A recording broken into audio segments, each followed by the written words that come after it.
Hi everybody, it's Mike Smith here. Delighted you could join us for today's trading tip. And we're looking at GM, General Motors, and the three time frames tell an interesting story. And first thing to note is that obviously volume is a leading indicator, and we see Hawkeye volume green, which is buying volume on the daily, the 2-day, and of course the weekly chart.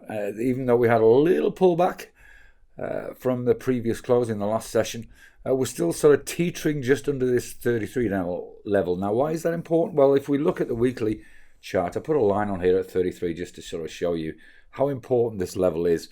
And you can see how it really has been resistance. We've almost got an ascending triangle type of picture going on here. We are still in congestion on the weekly chart, not surprisingly. But you can see here we also tested this in April, in March. It was support from October through to January, resistance from July through to October, and so on and so forth. So this 33 level appears pretty crucial.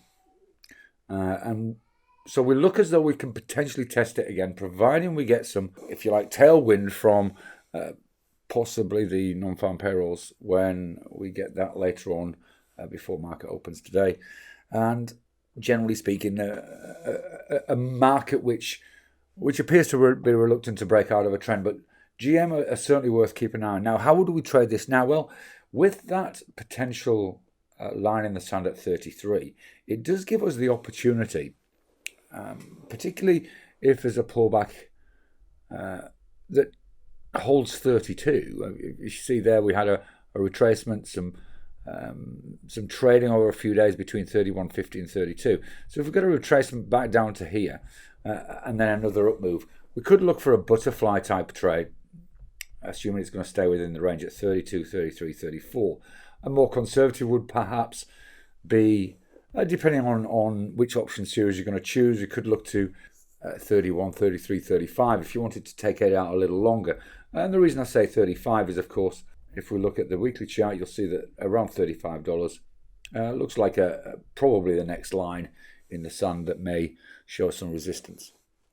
So that's probably the best we can come up with today in a market which is still very range bound. We've got non-farm payrolls to come out, and of course we've got pre-election jitters.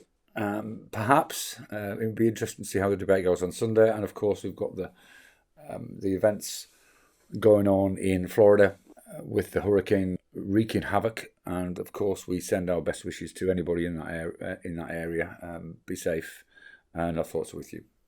Have a great weekend. Bye-bye for now.